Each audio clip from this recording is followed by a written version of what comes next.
Hello, welcome to the Be Ready for the World conference. I'm Priyanka from Cambridge University Press and I'll be hosting your webinar today. I'm delighted to be joined by Alan Cross, who will take you through this session on developing learners' thinking and working scientifically skills. Alan is a very successful author and consultant in primary STEM subjects. Before we start, I just wanted to go through a few points with you. You may have noticed your microphones are muted. They will stay on mute as we go through the session to avoid any background noise. Alan and I are both hosting this webinar from home, so if there are any issues with our internet connections, please bear with us. There will be a Q&A session at the end of this webinar, so do post any questions you'd like to ask in the Q&A box as we go through.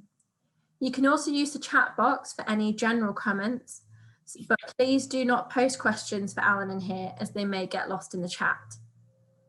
If you're having any technical difficulties with sound or video, please let us know in the chat and we'll do our best to resolve them.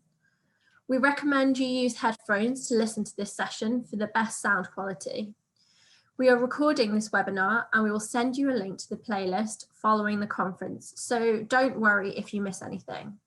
If you're unable to see the Q&A or chat icons, please hover over your mouse at the bottom or top of the screen and they should appear. So now over to Alan. Thanks, Priyanka. That's a lovely introduction. Thank you. And a big welcome to everybody from many countries all around the world. It's wonderful to have so many members of what I call the Cambridge family together, and in this occasion talking about primary science or science more generally. In fact, in the conference, Be Ready for the World. And I hope that you really are enjoying these sessions if you've been to them. And I should say good afternoon to some of you, good morning to some of you, and good evening to some of you. And I hope nobody's having to stay up terribly late for this session. Thanks, Priyanka. Yes, Priyanka will be assisting with the session, so thanks for that, and we'll see her at the end of the session. And we may also see our technical support Tamsin, who may be needing to say a word here or there if we experience any difficulties, but I'm sure everything's going to go well. So welcome to you, teachers, heads of science, subject leaders, whatever your role.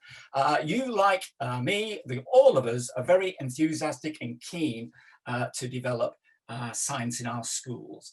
So I'll just move on one screen and we'll see this welcome. Yes, you can see my name there. And I'm very lucky in that I've worked with Cambridge University Press and Cambridge Assessment for some years, and you will see my name on some of the primary books. I'm very lucky to have worked with the other members of the science team writing the science scheme that you might be using at the moment for the Cambridge Science Curriculum 0846. And also I've been lucky to work on the new materials that are available in the autumn. In fact, some of them are being published this week, and the course code is 0097. But this is the aim of the session. We're going to look at distinctive features and the importance of thinking and working scientifically. I call thinking and working scientifically, well, previously we've called it science inquiry. We're calling it from September, thinking and working scientifically. And it really is a big shift and a change, and I'll talk about that. But I call this the golden nugget of science. It's like the pot of gold. This is the part of science that brings science alive. More about that later on. And we're interested this afternoon in developing the role of learners as investigators, and we'll have a look at some examples from the CUP materials. As Priyanka said, we are using, we can use the chat box. You can put general questions and comments in there, but you should have the Q&A box where you can pose questions because we've got a Q&A session at the end, which we'll have a look at. Last couple of things, you will need to have a pen and paper, but nothing very difficult, don't worry about that. Pencil and paper is fine. And at one point we're going to do an activity and I will ask you to stand, but I'm not going to ask you to do very much more than that. So don't worry about that. We're going to have a little poll now. Tamsin is on standby to put the poll up. And the question on this poll is, are you planning to teach the new Cambridge science curriculum from the next academic year, or are you planning to teach it sometime after that? So I just thought this would be very interesting for me to know. So if you could click on either of those options and we can have a look to see how many of you, what kind of proportion of people are planning to do this, start the new curriculum 0097 in September, or whenever your academic year starts, next one, or whether you're going to be starting it later than that. So we'll just give a moment for that poll to be operating. And I can see we've got 192 participants in total, so we should be getting a really interesting piece of information from that. I don't know, Tamsin, whether it's probably a good time now to... We've got about 41% of people have voted, so if we can get a few more votes coming in, that'd be fantastic. Thanks, Tamsin, that's great. I think I'll just move the screen on if I can do that safely. I think I can. Yeah. So thank you everyone for participating. We've got about 45% of you voted now. That's great. Yes, it's September 2021 will be the starting point for us. Lots and lots of schools around the world, but of course it's not compulsory to start then. Of course, some schools do have an academic year which starts later in the calendar year, so that will vary there. And I think many of you will know that the current year 5 youngsters will probably continue with the existing curriculum because their checkpoint tests will reflect the existing curriculum. That's the current stage 5 children. It wouldn't be fair to switch the curriculum for them when they are so close to their checkpoint tests. At the end I'm going to end the poll there, Alan, and then share the results. Okay. So now we'll see that a very high proportion, 60% of respondents saying from next academic year, and other people saying sometime after that. And I guess decisions about that are being made in schools around the world as we speak, and will have been made in many schools. So brilliant. And so I hope this session will help all of you. So we'll move on from there. This is the outline. We're in the quick introduction now. We're going to look at the new aspects of the curriculum around thinking, working scientifically. Think about learners as scientists before we then move to the plenary at the end. I'm afraid I will be moving fairly quickly because we've got a lot to cover in that time, but here we are. Just wanted to mention active learning, very important part of the whole Cambridge curriculum and the materials from Cambridge University Press, making sure that your learners are actively engaged, that they have got their hands on, but their minds on, and that they're thinking. And I wanted to mention that there's a common misconception about active learning. People often say that it means children doing things, being physically active. Well, it might mean that, but what it really means is children thinking. And that's why I think we've got a golden nugget here with science, because if learners are going to develop their own investigations, work in investigations, they are going to be thinking. So let's have a look at an investigation. If we had a bit more time, I'd ask you to do these things, but the first one you can do, if you see that first box, top left-hand corner, just look around the room that you're in, and can you identify 4 or 5 materials around you? You might want to just drop those into, type that into the chat box, so we can see 1 or 2 materials that people are identifying. I can see around the room that I'm in, that I've got glass material in front of me. Thank you, Samreen, who has seen wood in her room, and we've got people with plastic, more glass, lots of materials around in the room, paper, wood, metal, lots of materials. So this activity is actually based on some of the materials from the new curriculum, some of the units from the new curriculum, But what I've done is I've adapted it here in the way that you adapt it for online learning. And that's what we're doing now, online learning. So we're asking people, thank you there. People have seen a leaf, I think, on a plant, and they've seen more plastic, different materials in the room. Then I would ask the learners to think about the properties of one of those materials. So could somebody talk about, could one of the pupils in the class talk about the properties of glass or the properties of plastic?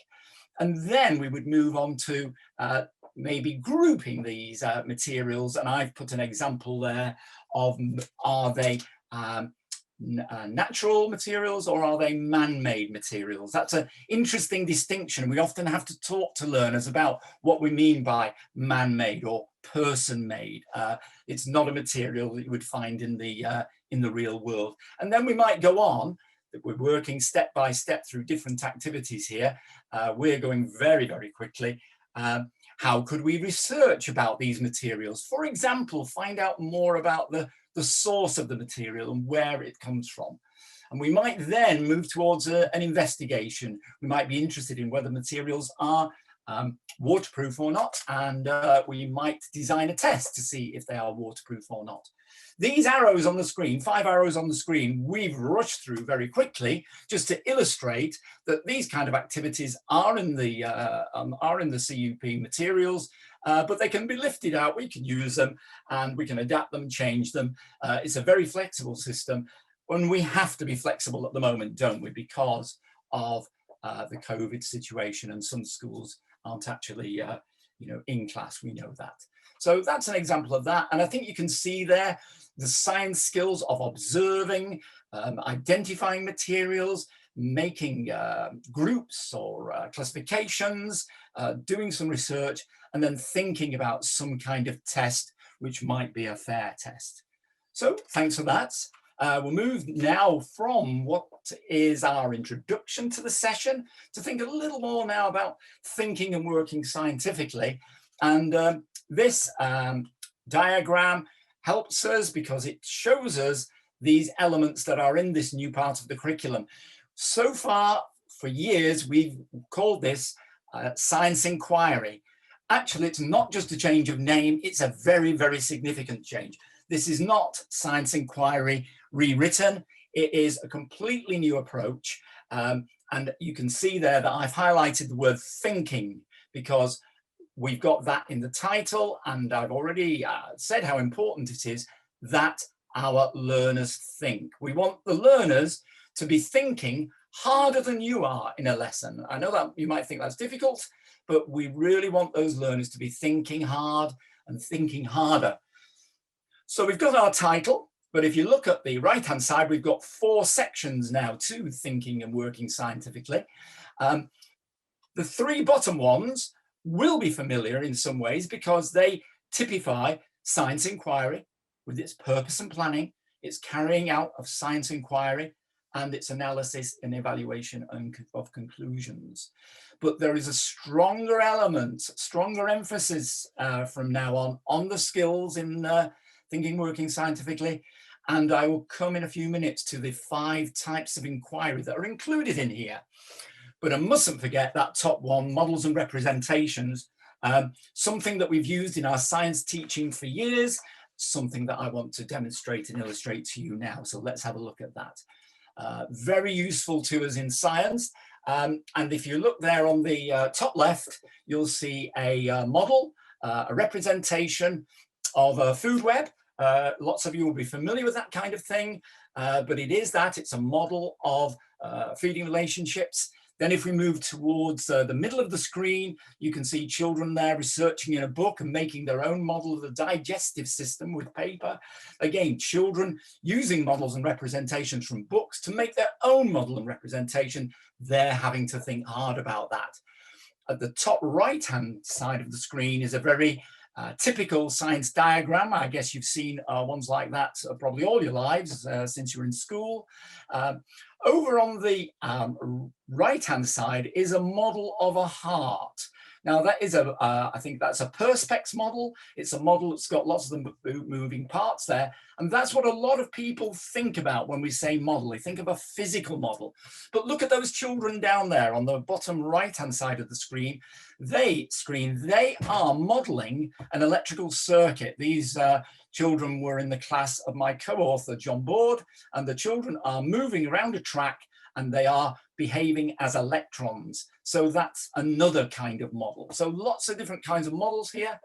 Over on the left-hand side of the screen, we've got a computer simulation model. That's a computer simulation created by children so that they can model the movement of the Earth around the sun and the movement of the moon around the Earth. Very nice model. So let's have a look at some more of these models. Okay, now in primary, we tend to talk about particles in solids, liquids, and gases. So I'd like you to grab that pen or pencil and a piece of paper, and would you please draw for me an atom? Could you do that? It'll just take a second. We don't need anything very sophisticated, but a representation of an atom. And I guess for some people that might simply be a dot. Let's have a look at this. Some people might have drawn this, the tennis ball model, a ball. Very, very simple idea of what an atom might be, these tiny particles. Some of you might have drawn something like this, which is the shell model. This is the model of carbon that people might draw. And there are many other ways that we can draw an atom. And these are models. Some of these models are very useful and helpful for us. We use them a lot in school. But all of these models have shortcomings. So both of those models, I mean, an atom doesn't really look like a tennis ball, but it does help us when we're learning to think about it that way. And it doesn't look necessarily like that shell model, but it might help us to think about it in that way. So let's have a look at another model. This is related to particles, and some of you will know this one very, very well, but we're going to have a go at doing this online. I want you to be an atom. So I want you to get ready for the particles dance. Now, I normally, in a moment I'll ask you to stand, I normally have children standing up in a group to do this in the classroom, and I'll use something like a tambourine, because I can't heat you up. It's not possible for me to heat you up. I can't affect the heating in your room, but what I can do is ring my bell. Here it is. And when I ring my bell, I'm heating you up. You're going to get more, you're going to get warmer, you're going to get more vigorous. So what I'd like you to do is join me standing up. I'll just move my alter my screen so you can see me. Get yourself in a position in front of your computer, standing up. And by the way, everybody's doing this. This is not optional. So I want everybody standing up, and I want you to keep very, very still. You're now modeling a particle or an atom in a solid. So you're keeping very still, but slightly vibrating. So that's exactly what happens to the particles in a solid. They're very, very still apart from this slight vibration until they start to get warmer. And as they get warmer, now I'm warming you up, you're getting more vigorous. You're beginning to move a little bit more and vibrate more until you become a liquid. And at that point, you're more vigorous and you have more energy, and you can move to the side. So I want everybody over to one side because you're now a liquid. Now I'm going to move you over to the other side. So all of you flowing over like a liquid over to the other side. You're now got more energy. You can move around. If I poured you into a container, you would take on the shape of that container. More energy now. I'm going to get you really, really hot. And you can, if you've got space, you can really move around the room and even take off. So there we go. So give yourselves a round of applause, and I hope you enjoyed that. I hope you're still with us and you haven't evaporated into the atmosphere as would happen to particles, might happen to particles. Now that particles dance, which goes on in lots of classrooms, is a model. And what we would do with pupils now is we would get the children to talk about that model, talk about the positive aspects of that model. What did they like about the model? Apart from doing it, it's fun, but does it help them understand how particles behave? But most importantly, start to think about, well, what are the shortcomings of that model? If I flick over the screen here, we've got another example. Oh, we're going the wrong way there. Here we go. Oh, sorry about this. There we go. Got another example here. Some of you will know this one. I'll start it going. They've got to get the film going. Can we do a solid? So these are balls in a parachute. Some of you will have done this. This is John Board, again, my co-author. Not too much, not too much. Now can we go make it, melt it and make it a liquid? So the balls had a little bit of energy when they were solid, a little bit of vibration. They're getting more energy now. To move around to a little bit more energy to get them moving.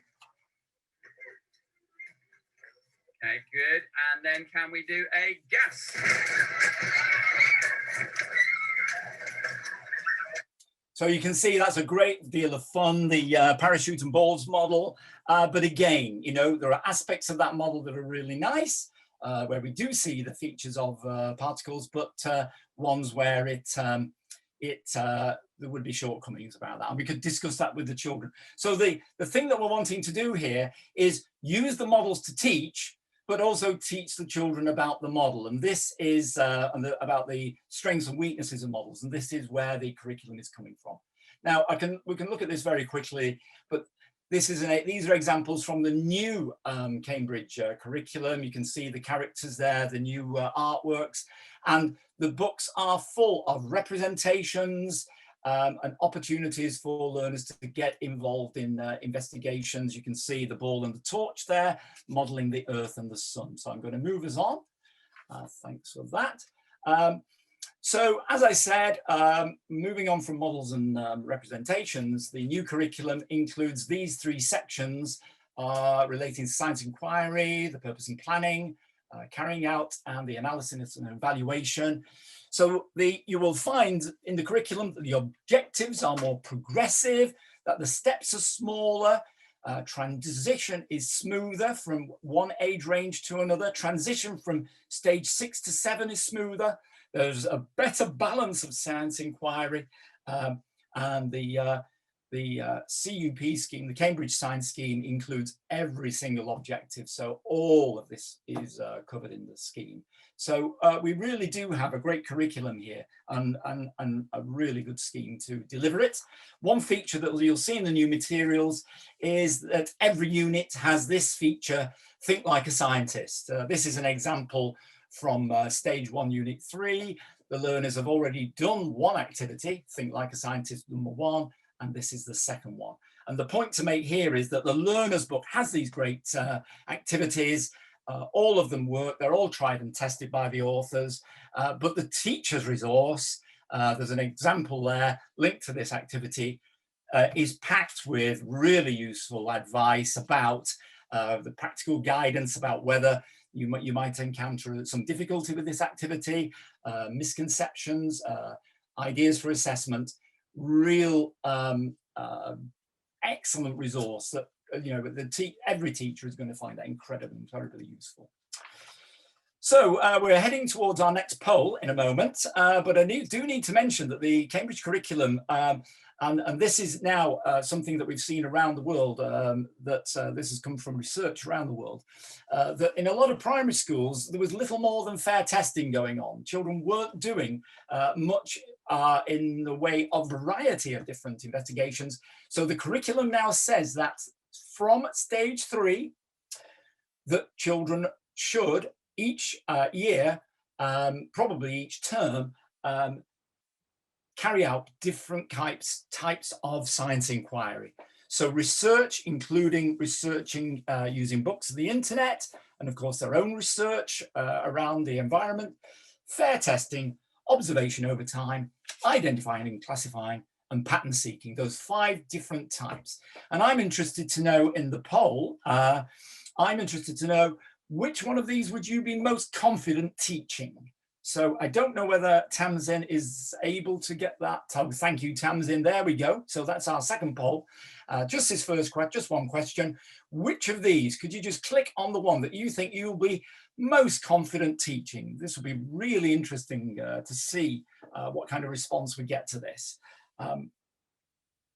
But whilst that's going on, I'll just say that, yes, I did say that this is from stage 3, but that doesn't mean that the teachers of stage 1 and stage 2 can't do these. Of course they can. Age appropriately, because if you're working with stage 1, you're going to have to provide a good deal of support. But stage 1 children are quite capable of carrying out these kind of investigations. And I would say, as you move into stage 4, 5, and 6, that learners would be getting more and more confident with these 5 types of inquiry, and they might be able to, by stage 5 and stage 6, no, I'll say they definitely will be able to maybe choose which type of science inquiry is appropriate to answer a particular question. So we really are trying to enable youngsters and get them thinking about these things. I don't know how the poll's going there, Tamsin. Are we? That's slowed down a little bit now. We've had about 52%. So if anyone else would like to vote, now is your chance. Thank you, everybody. Thank you. Many of you will know these 5 types of inquiry because you do carry them out in class. The change is that the curriculum is requiring it to happen regularly. So there will be need every term to be thinking, yes, this term we'll be doing at least 3 of these. So that over the year, over the 6 half terms of the year, you get lots of coverage of those. I'm going to end the poll now. Thanks, and I'm going to share the results. Okay, so it looks like identifying and classifying is coming out on top there. I'm making a note of this because it's very interesting. So that's probably coming out the first, and then observation over time. Yes, that's no surprise.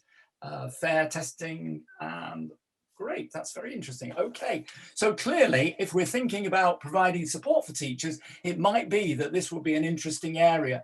And I know that you, colleagues in schools, what you might talk to your science lead about is whether you might get some, be able to get some CPD and work with colleagues and think about different ways that you carry this out. I'm interested about pattern seeking there being one where maybe fewer people are feeling confident. I did ask about this. I went when I was visiting Cambridge some time ago, and the advice on that is learners should be doing investigations so that they gather data sufficient to show a pattern. So it can be a fairly short piece of research or a longer one, but it needs to be something where they can see some results and see a pattern in the results. So lots of examples of those in the science scheme, the Cambridge Science Scheme. So thanks for that. Thanks for participating in that. Those 5 types of inquiry are worth thinking about. They're going to be very important. And this is just a summary to say that active learning for me is so close to thinking like a scientist. You can't actually think like a scientist and not be involved in active learning. So this is our pot of gold for science, and we are able to do all this through the Cambridge Science Scheme, as I've said. So there we go. Just a few minutes now. I'm looking at the clock. My colleagues will be looking at the clock, and so I'm aware we're getting very close to the end of the session. So we're wanting learners to behave like scientists, to develop these skills. And the Learner's Book are absolutely rammed with activities and the Think Like a Scientist feature, which will give them lots of opportunity to act like scientists and be little scientists, if you think of it that way. But of course, as I said, the teacher resource is going to give you lots of support there. There are plenary activities, additional activities, starter activities. So it means that if you're new to Cambridge, then there's an awful lot of guidance that you can follow, and you can follow the Learner's Book. But if you're more experienced, you can be maybe a little bit selective and think about your class and use some of the other activities, maybe from the teacher resource. And really, it is designed to allow that amount of flexibility. We really want to encourage that. We really do. So we're coming to the end of the presentation now. But one thing that we want, I mentioned this a few minutes ago, we want learners to be taking more responsibility in science lessons, to make suggestions about how we might carry out investigations, particularly the young ones, the youngest children. And really, we want learners as they get into stage 4, 5, and 6 to be taking even more responsibility themselves, so that they might make a plan for an investigation. Or look at number 2 there. This has been very successful for me in classrooms. I ask children to draw the investigation, so they're not troubled by having to write things down. Asking learners to make suggestions about fair tests. You might lead one investigation, demonstrate it, but then you might give them choices within that, what equipment to use, what measurements to make. It might be that you're all investigating the human senses, but in groups around the room, different groups are investigating different questions, different aspects about that. So you might lead a short investigation, which they can then possibly repeat, but ideally adapt it to maybe fit another question. So some nice ways there of getting learners thinking, getting them very much involved. So in summary, the scheme covers, as you'd expect, every aspect of the new Cambridge curriculum. I must say I'm delighted by the new Cambridge curriculum. I think that we in the Cambridge schools and the Cambridge family are very lucky to have this science curriculum. It's a real, I think, leading curriculum in the world. I would actually say the best curriculum. And the CUP materials now have been very, very carefully, not just rewritten, but written from scratch, so that we make sure that that scheme is absolutely tip-top for you. And I'm really proud of the materials that I'm beginning to see. And we've got the stage 1 materials, I understand, being launched this week, which is fantastic. You'll be able to have a look at those. So they will be very supportive. They are flexible. They're easy to use. Thinking and working scientifically appears everywhere in all of the units. It's a real strength of the scheme. And we cover, of course, the 4 aspects there that I've been talking about in this session. So apologies to my colleagues. I've run over by, I think, 2 minutes. But I hope everybody has found that that's been useful, and I hope we've got some questions. I think it's for me now to stop sharing, and we will then find that I think Priyanka and myself will be on the Yes. There we go. Okay, great. Thank you very much, Alan. That was really informative. It's fantastic.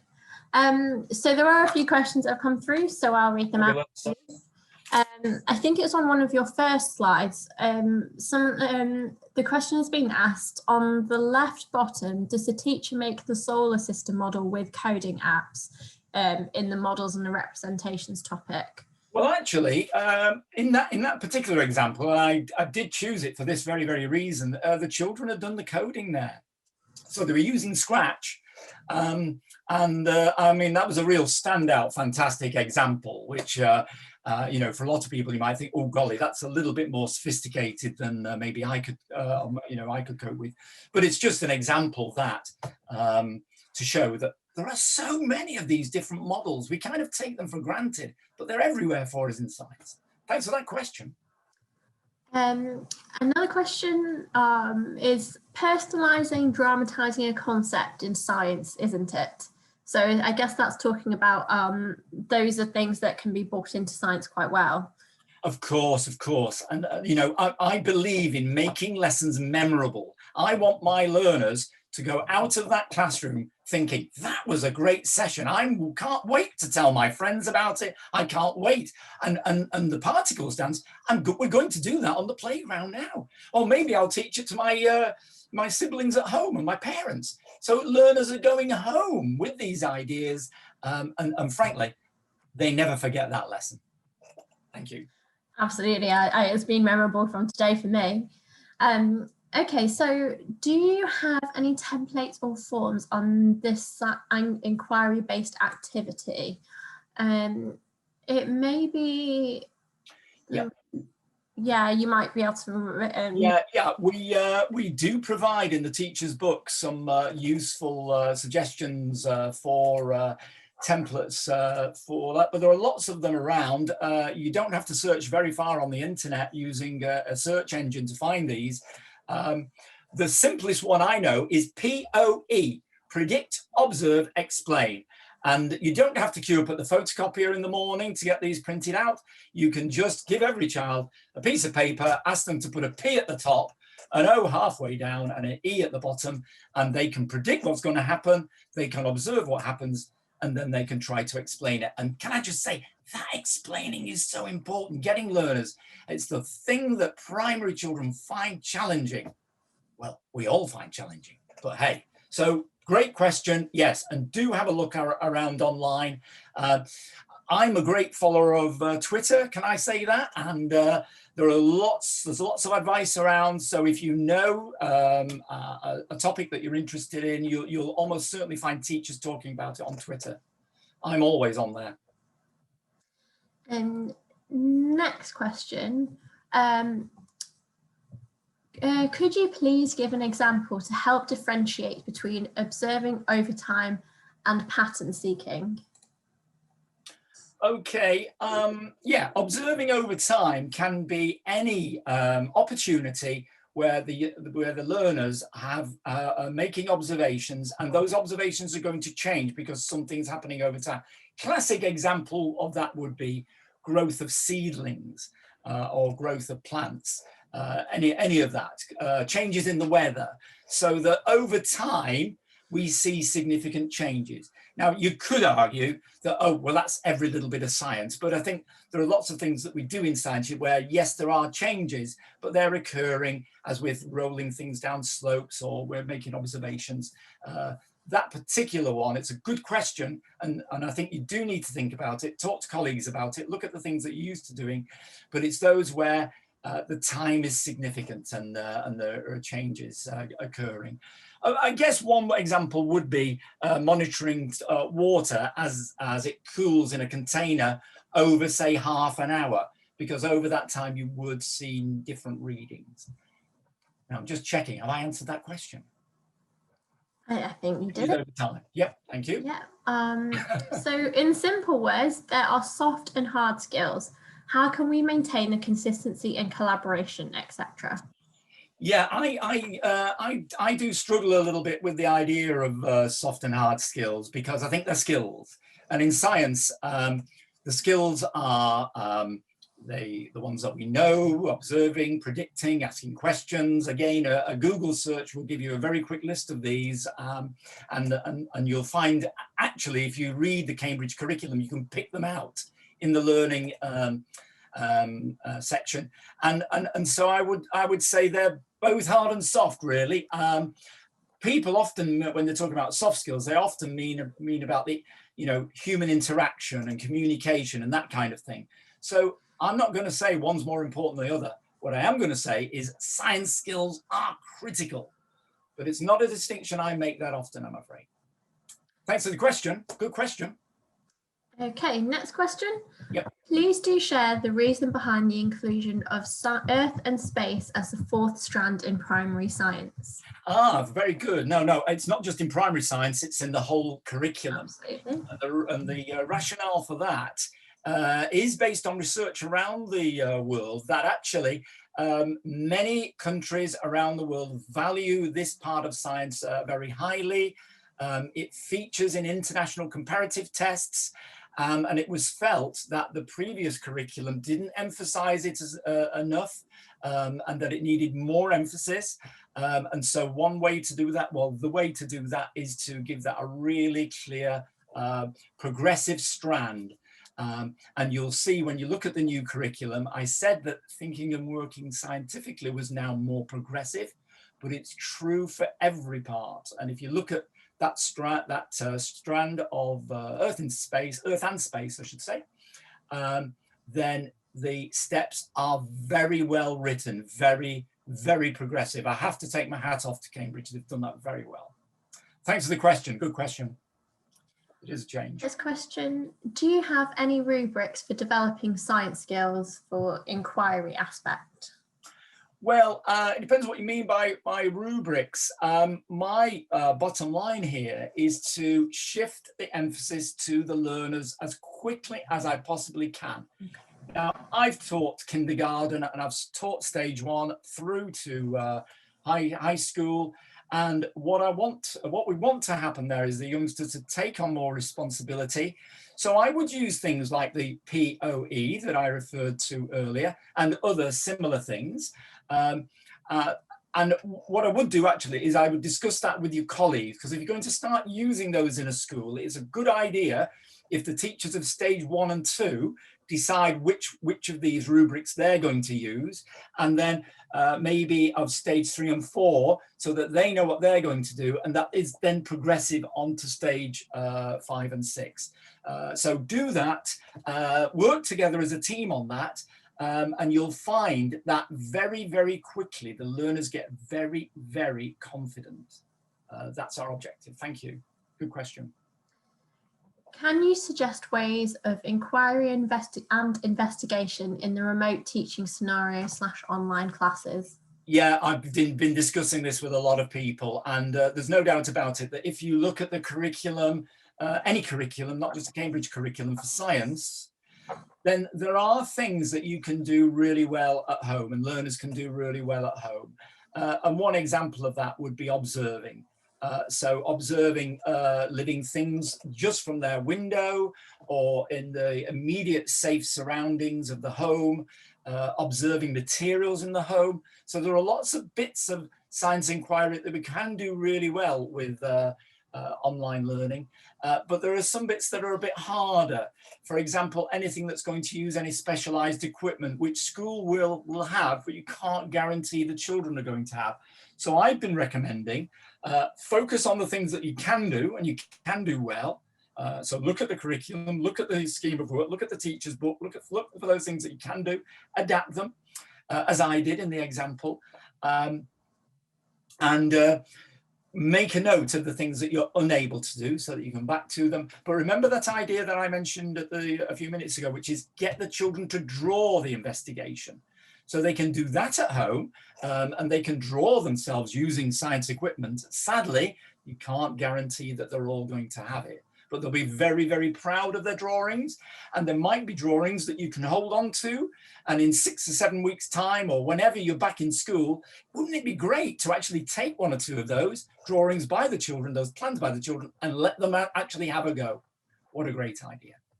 It's a tough situation, so good question, and I know everybody, but I would focus on the things that you can do. Thank you. So we have 3 minutes left, so we'll see how many more. Okay. Okay, so brilliant. Can grade / stage 5 students start using the new books? Can children correlate with stage 4 old curriculum? Yeah, okay. One good piece of advice is to go to the Cambridge website and look on the new primary hub. There's a new section with all of the primary materials on, and you'll find there documents which help you progress from the old to the new, and they point out where the gaps are, so that you can look out for those, and then whether there's any new material. So of course, learners can, grade 5 can move to the new materials, but you must be mindful that they'll be tested on the old curriculum. So the checkpoint test for them next year will be based on the old curriculum. That's only going to happen, I think, for 1 year, so that we don't disadvantage those learners. They've been learning 1 curriculum all their primary career. But of course you can. And in fact, do it now. Why not? Don't wait for September. Start looking at the science that you're teaching in the summer term. Now, how can I develop and practice my skills as a teacher so that I can hit the ground really running in September, feeling really confident? Okay, so let's try and get one last question in. How important is it that they write up their investigations? Mm-hmm. Well, I would say that it's very important that they record their investigations. The amount of writing that they do will be based on their age, their confidence with the language, if English is a relatively new language for them. So you make a professional judgment about that. But I do think, we always say this, we always say that prediction is very important at the start of primary science. and some form of recording is important. And I think it is incredibly useful to have some sort of record in their science book.